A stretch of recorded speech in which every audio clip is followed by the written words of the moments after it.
Hi dear friend and viewer of this video. I have in the running course of the last few years since I started this channel been asked many times if I can explain what my exercise program is about, and I must say that the way how I'm going to explain that for you today is rooted in the practices that I am supposed to practice every day if I would be living in a monastery at this point, but since I'm now living in a family, I have locked things a little bit in a program during the week, so it is less intensive than it would be in a monastery, because I have a family to take care of, children, and at the moment when I am practicing, I'm not available to them when they need anything. So that is of course a little bit of an issue. That is something that you come up with, and as a wudang Daoist you have the morality of taking care and taking responsibility of your choices. So having chosen to become a father, well, chosen, then at that moment of course you have to live by the consequences of that choice. As for every Daoist it's the same, and you hear all kinds of stories like in China. When you say to a girl or a woman, they ask like, what kind of profession do you have? And you say like, I'm a Daoist. And then they also are like, oh, we're not going to have a relationship because the Daoists are crazy. And the worst thing is that after some time, when they're tired of the relationship, they want to go back to the monastery, because you can't take the monastery out of the Daoist, and they will leave their family. And as a result of that, they don't take any more responsibility for whatever they produced in the world. They see that as the karma of the people who are produced as a result of that, which is not entirely true, because especially for wudang Daoism there is this mingling of Confucian, Buddhist and Daoist values, and as a result of that there is a lot of moral responsibility for your actions. Otherwise, you will not be allowed to become an immortal. After all, wudang Daoists are followers of Liu Dongbing and Zhang Shangfen, who emphasized that issue. Anyway, what we're going to talk about today is then my program, as it is in ideal circumstances, what I studied for, and what it actually means. And we go do this in parts, and then after that, we go talk about some of the practicalities of that. So, there we go. You see, one of the main things that you have to learn as a Daoist, or as a martial artist even, is that you have to learn art. So if you cannot draw, if you cannot write poetry, then at that moment you do not stimulate that artistic part of you, which you need to also relate to the universe around you. You have to have that intuitive acuity, so you can say, to bring whatever you say and do and feel into a visioning of things. So you have to learn to recognize qualities without imagining them. So as an artist, you can learn this in the way how you write and how you express yourself. So at the moment when you are meditating, you are going to express yourself in a particular kind of way, and you need art to be able to do that properly. If you do not have that artistic inclination, you might be fooled by your own mind, because the mind is a little bit like a monkey, and it is willing to cheat on you in the sense of that it becomes an unreliable representative of what you're actually supposed to actually do. Not reflecting this on the horoscope animal monkey, because that describes how you should be in ideal circumstances and how you should be in the most disastrous development of your life if you run a particular kind of risk. Some of the people that I know that are monkeys, they are the most amazing people. So no worry about me being insultive about monkeys. When you know these two qualities, that means that you have appreciation for language, which is very important, which I actually didn't learn from wudang masters per se, but I learned from a Zen master who studied in wudang mountains. And when I arrived in the wudang mountains and I met with people like Wang Guangde and Yoshan and other people they had this idea of quality of language, and Daoland did that, for instance, in the form of calligraphy, and Wang Guangde in the way how he expressed ideas without interfering with his emotions. This may be the best way, and as a result of that he was able to focus what he said very clearly. And the Zen master also, he was like completely like a statue in some ways, and he seemed to tell non-relevant things and still came to a relevant conclusion. So he was like a real word artist. And with writing, painting and so on, you learn to express the qi of a situation. Now that is very important, because the qi is an expression of something and it's not a value in itself. And this is when we have to talk about two different kind of qi that we talk about in Chinese medicine and in Daoist medicine especially. So when you study with me Chinese medicine, we talk about that quite intensively so that you understand what is the difference and why that difference is very important. The next part is martial arts. Martial arts, of course, is, well, for some people it's just grunt fighting, but in reality it is the art of dealing with aggression, dealing with pain, dealing with suffering, dealing with survival, dealing with loss, and so on and so forth. So martial arts entails a lot of things, and in that sense is a core quality of spiritual techniques, especially in the Wudang mountains. In other branches of Daoism, martial arts might not be that important. So you see different kind of Daoist in the different branches of Daoism in that sense. And then as the last part also is meditation, which have many branches we'll get into in a moment. And then the last one is medicine. The reason why medicine is very important, because part of the meditation cycle is the neidan and the dandao studies. You need to have an in-depth understanding of the biology of the body in relationship to Chinese medicine theory, and likewise you need to have a very in-depth understanding of the Yijing, which talks about yin and yang. If you look at the Daoist texts, classics, study text and so on, they always say, if you are a Daoist, you have to intermarry basically with the Yijing theory, and that means that the Yijing has to be part of your life. And the only thing is, though, you can't use it as an oracle, because as a Daoist you have to learn to deal with the situation as it is, and oracular use is for the lower classes, which live in fear and destitution, and they need some advice, and the Yijing then is an advisory thing. So that is very important to realize. Though at the moment when you are learning about Yijing, you also learn how to make predictions, like in our courses for Yijing counselor. This is going in the social and psychological part, but it's also going into the predictive parts, because you have to go through that predictive stage yourself to be able to realize the relativism of being a predictor. That is a very important part of study of Yijing. Everybody who focuses on the oracular use of the Yijing, and therefore on the meaning and what it might mean symbolically or something like this, in that sense, has a little bit of a loss, because they're also stuck in their development. And that is not a nice thing to say, because some of my friends, they are interested in that kind of Yijing and not in other aspects of Yijing. They don't recognize the value of the other history of the Yijing, which is much larger than the oracular use. But that is another thing. So when we go to the next stage, so let's first start talking about the martial arts part.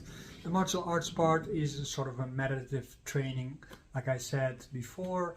And at the moment when you are busy with that, you start at a certain point. This is your starting point. That is what you have become because of your life experiences before, and you have been programmed by these life experiences, not only on the psychological level but also on the physiological level, and you have become a particular kind of things. You're ADHD, or you have maybe diabetes, or maybe you have hernias, or you have rheumatic arthritis, or you have any kind of other disease. It doesn't really matter. In that sense, that's your starting point, and that means that you need an individualized program. So the whole thing about things like taijiquan, it contains a lot of aspects like Daoyin. Nowadays have qigong, of course, because that is invented by the Chinese government. and you have the close relationship with meditation and other aspects that belong to meditation. And you see that there's a bridging between taijiquan and meditation, because technically it's a dynamic meditation, and that also bridges into other parts. We talk about that later also.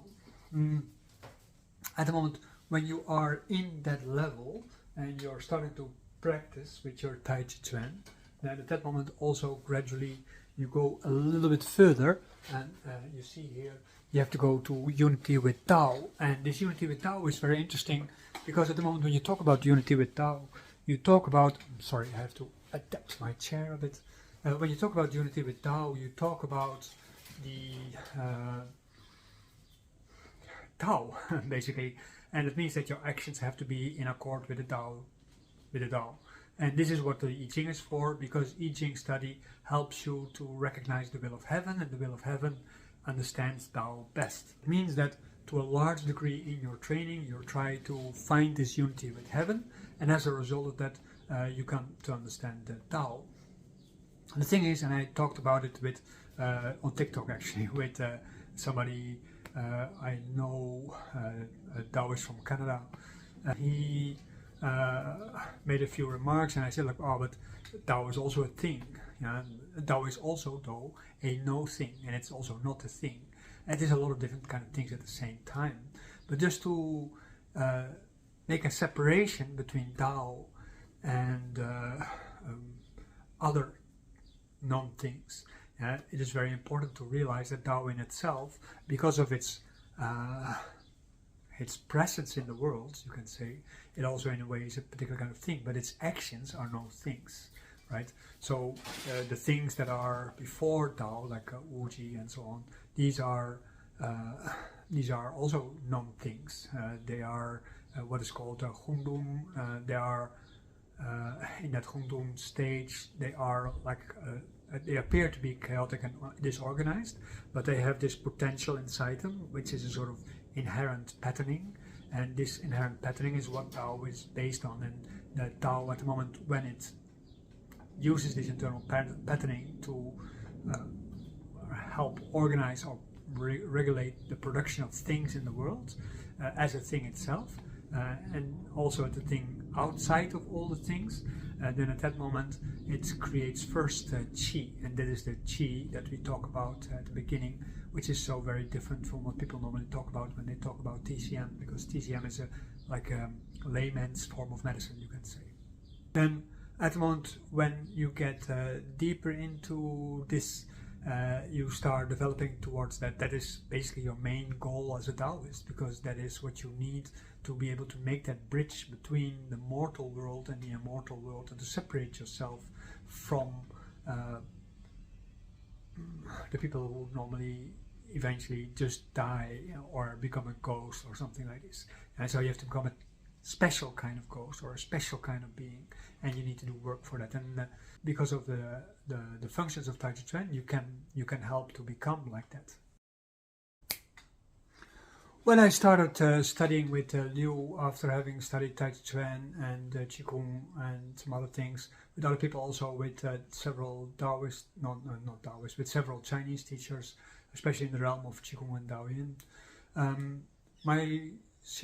my teacher Liu, he emphasized how important it is to start your studies with Dantian meditation, or how important this Dantian meditation is. I have a course for you if you want to study that. You need a particular kind of discipline in that, and you have to go through different kind of stages, and you have to learn particular kind of meditative tools at the foundation of that. It's not just a matter of sitting, but it is a matter of controlling, because you make a start with both your mental training as well as your physiological training. Here I take a little bit of distance from the screen, because you need to see here a couple of different kind of things that are coming on top of the Dantian meditation. Namely, you have particular kind of body meditations. That means you have to become aware of the internal body, and it's not just a matter of looking inward or something like this, because from that you don't really know, but you have to integrate all your different kind of sense organs in building connection between all your different kind of sense organs. And as a result of these different kind of integrations of your senses, you gradually start developing a good understanding of the interactions and the functions of your different internal organs. Then, of course, also in your channels, you have to view that. I know a lot of people, you maybe too, believe that there's energy going through these channels or meridians, whatever you want to call them. But in reality, the channels are communicative means that have different kind of functions under different kind of circumstances. So you have to understand that the channels in itself, they are like organs themselves, and it depends on the context what you are focusing on within your channels. And this is also why when you read classics or when you read theories or when you do practices, they seem so contradictory sometimes, because it is not just one thing that's going through these channels. And this idea of circulating energy, that is something really late 20th century that was never ever an issue in Chinese medicine, because at the moment when you circulate things, you mingle yin and yang and you make everything very egoistic. And we don't even have egoistic societies. It's maybe like a dream or something like this. But at the moment when you do that, the yang turns into the yin, and that means that problems in the yang also turn into the yin, and you create crazy bodies. So that is not even a good idea. That's also the reason why a lot of people, they feel great, but they don't make much progress. Then we have to develop a connection with what is called the inner God. So you have to learn to communicate with the inner gods, and you have to learn to communicate with the outer gods. It is in the form of ritual, in out-of-body traveling, shape-shifting, and so forth and so forth. So these are all kinds of techniques that all belong to this category. Ritual especially is something that you do every day, and that is a very important part, because this is how you relate the inner and the outer with each other. And a lot of people who studied neidan practice, which is also part of the meditative practice, we're going to talk about that.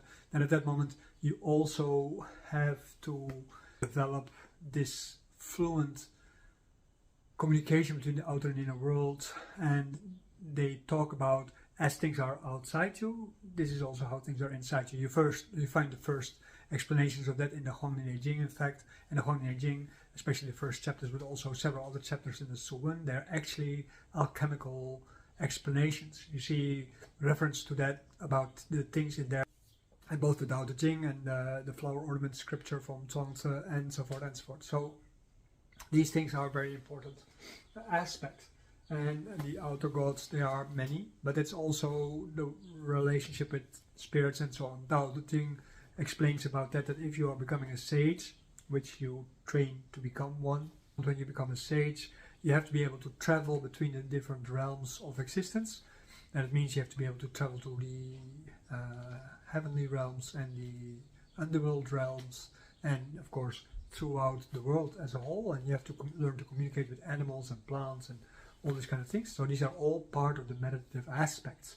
And in fact, you become a sort of a Dr. Dolittle. I always like to joke about it, because Dr. Dolittle is the one who talks with animals and plants, or maybe not plants, but he does anyway talk with animals. And you don't want to become like, what's his name? St. Franciscus? He was just crazy. So now we are talking about the last one, namely medicine, and then you see the relationship with neidan is a mutualist relationship, in the sense that neidan informs medicine and medicine informs neidan. So these two cannot be separated. What we do in modern TCM schools is that neidan and medicine is being separated, and Zhang Fun, as part of the Wudang Pai, he said, like, okay, exercise, neidan and medicine, they are like one body, and as a practitioner you have to learn all three of them. And this is also basically what is initiated within the Yijing Suwen chapter 1. If you haven't read it, you should definitely read it, and you should get a really good interpretation of the text. And therefore you need a teacher. That is what they always say in Chinese medicine, Daoism. You need a good teacher to be able to tell you about these things. Otherwise you get confused, and then you get into all the populist and modernist, westernized talks about these things. So if you happen to be on that trajectory, you realize, like, oh, there's so much more to Chinese medicine, then be free to contact me and to skip schools and skip from one school to the next, and you can get into my program. You have to start from the meditative part, though, as part of your training. It's not just a matter of learning theory, although You can't escape that. Same thing with the wudang. Wudang and medicine is also a mutualist relationship that used to be like Western alchemy with all kind of transformative metals and stuff like this. But nowadays, just herbal medicine, what we now call herbal medicine, where still is also the use of minerals and all kind of other things, they are part of this. And this is also related to food medicine. And of course, a lot of alchemical material goes back to Shannon, which happens to be the translation of my family name, my Dutch family name. It happens to mean the same like Shannon. And so that's very interesting for me anyway, as a Daoist. And the martial arts, there are mutualists, but they are less mutualist in the sense that they explain you a lot as a laboratory about medicine, and you prove a lot of your theories through martial arts. So in that sense, as a medicine practitioner, when having learned neidan and wudang and you do martial arts, that is a completely different kind of experience. So you really need these three things. And then the last part, and that is not the least part, is that you have to learn to see things from a dandao and yangsheng perspective. And it means that you have to be trained as a Daoist, and you have to learn to apply yangsheng. So this is normally the first stage before you become a therapist, is that you learn the yangsheng part, so that you can learn how to make people become more alive and healthy instead of trying to treat their diseases. Because without a good understanding of yourself, you can't have an understanding of health. If you don't have an understanding of health, you don't know what is deviation of health, and therefore you cannot understand disease. Make sense? I think it is all very logical and rational. And you see that by the escapism of modern commercialized education, you see that a lot of values that are inherent to Chinese medicine from pre-modern times, they are getting lost, and lost more and more and more, because rules and regulations are made by the smart. Then the last part to discuss with this session is, where do you actually start? Well, I already made a few references to where you start, because what you need in all these things, including the Chinese medicine part, is you have to understand Jing, Qi and Shun. And of course, taijiquan is great for learning about Jing, Qi and Shun, as long as you get to the rational way of using it, instead of the modern TCM way and the easy way out way, where well, you become product dependent, let's say it like that. At the moment, when you are really taking Chinese medicine studies, martial arts, meditation, all the kind of things of a Daoist serious, you will have to start to meditate. It is unavoidable. Zhang Daoling advocated meditation, Dao De Jing advocates meditation, Zhuangzi advocates meditation, Lu Dongbin advocates meditation, Zhang Sanfen advocates meditation, Zhuangzi's Wang Chongyang also advocates meditation. You can't avoid meditation. When you start doing the meditation, as I said, like this is also all part of the basic program. Whatever direction you feel most attracted to, this is eventually going to be where you're going to be very good at. Yeah, so this is going to be the engine of all the other things, and it is also why it is very difficult to do and a Daoist thing and a Buddhist thing, even though a lot of Buddhist concepts and ideas are being absorbed within Daoism. Daoism is per se no form of Buddhism, and Buddhism is per se no form of Daoism. If you practice Shaolin, you do Shaolin taiji or you do Shaolin qigong. That is definitely not the same as done by a Daoist, and certainly not also the same as what is done in family styles. So you have to keep these approaches separate. And like a friend of mine, he said, like, well, I do this in the form of what I learned from Alice Bailey. I don't know if you know Alice Bailey, but was a theosophist from Switzerland, because he believed that kind of ideas, and his expression was like that. I don't know if he's still alive or what happened to him. At a certain point, I lost sight of him. But it will be interesting, of course, to see what he managed to achieve with that. But it would be something completely out of the scope of taiji purposes, because there is no conceptualization of taiji in these kind of ideas. So if you use Western physiology to explain taijiquan, it will never become taijiquan. It will become a physiotherapeutic form of exercise, just like what you get everywhere in the gym. So that's a very important note to take. If you really want to study taijiquan, you need to have a taijiquan teacher who is traditionally trained.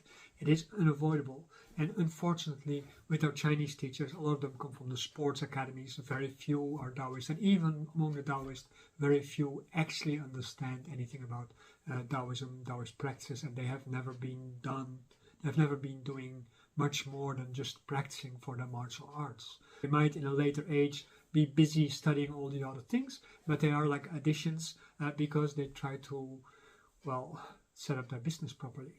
Some of them, they eventually become real Daoists, but it takes, usually, as they say in Daoism, it takes a moment of suffering and it takes a long time to become a good Daoist. So if somebody has practiced less than 10 years, you have to ask yourself a few questions. Yeah, I think you should.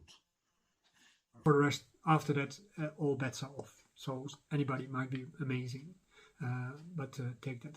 On the other hand, by saying that, I also take away the chance for people to actually develop themselves as a teacher. But if they have a good teacher, that teacher will provide them with the opportunity to develop themselves and to become skillful. When they are an instructor, then they're under the guidance of their teacher. That is, of course, a very different kind of thing. It's the same like with therapeutic work. You have to do an apprenticeship. In the World Health Organization asks for at least 2,000 hours. For many people, that is even too short. But you see with many schools, people get away with much less. But anyway, when you start, the good start to become a Daoist is to learn meditation. Dantian meditation first. Lingbao meditation, yuanqi meditation, and then all the other meditations that we talked about. So you see that in the list, I didn't even mention everything, because Lingbao and yuanqi meditation, they are extensions of Dantian meditation, you can say. But this is to prepare you for ritual, talking with spirits, and so on and so on. All these kind of things to make you a real Dr. Dolittle. Then Zhanzhuang is a very good start when you do it right. So don't do it for 10 minutes, but first time immediately start staying at least 1 hour. My teacher forced me to stand 2 hours. He said that's the minimum that you have to stand. And to become a master, you have to be able to do your posture for at least 8 hours, because you really have to have a deep understanding of how to mitigate the problems that are coming from that kind of pressure that you're building up in your body, because Zhanzhuang is meant to develop Jing. Not the reserves that everybody talks about, but the way how you comport your body. There is, of course, a lot of Daoyin that you can do. We do that in the form of qigong. You can do that many hours a day as part of your training to make sure that you get a deep understanding of the Jing again, in the way how your body is being built up and how you can improve that build up. But there's also at the same time the way how you relate to the external universe. So in the qigong, there are a lot of exercises that prepare you for the higher levels of exercise. That is something that is originally from a Daoist branch, which for me is not exactly clear, but there's a lot of Longmen in there. There's a lot of other branches of Daoism in there too. That is good. My teacher was not very clear about that, probably because he estimated that I wouldn't understand it at that time. And then there's, of course, a lot of breath work also. As a Daoist, I've learned that heating up of your body causes disease and aging. So all the Daoist neidan techniques, they are based on the cooling of your body so that you slow down the aging process. In research is being shown that if you are aging, your meat becomes more dark, your tendons, your ligaments, everything becomes more dark, because at the moment when you are aging, it becomes more oxidized and you have more acidification of your muscles, making you stiff, drying you out, creating wrinkles and so on. That is what you want to avoid. That is also why a lot of Daoists, they live in the mountains, because the environment is colder. So one of the things that you need to do as a Daoist, don't have heating. Because at the moment when it is colder, you're supposed to warm up your body, but it is very difficult to warm up your body to a point where you're going to be overheated. So this is basically a starting point. If you have more questions about these kind of things, don't hesitate to contact me. We have an extensive program online We have programs where you can individually learn, and we have programs where you can learn with coaching. Actually, all the programs come with some form of coaching, because I coach everyone who is part of the program. And I do realize that is not always easy when you are far away from each other. So I also travel on invitation to my students, and I try to make sure that they get the right kind of training. As a Daoist, your students are your life, basically. They're like your kids, and that means that, of course, when people become disciples, they have to see you as their father or their parent. So that is a mutualist thing. Cool. I hope anyway that you had fun from this video. If you have questions, just contact me. If you have a teacher already and you think he's a high quality, he will probably confirm most of the things that I say, maybe not the methods per se, because that is different per school, but in general they will agree with this. I hope you have a lot of fun and take good care of yourself, and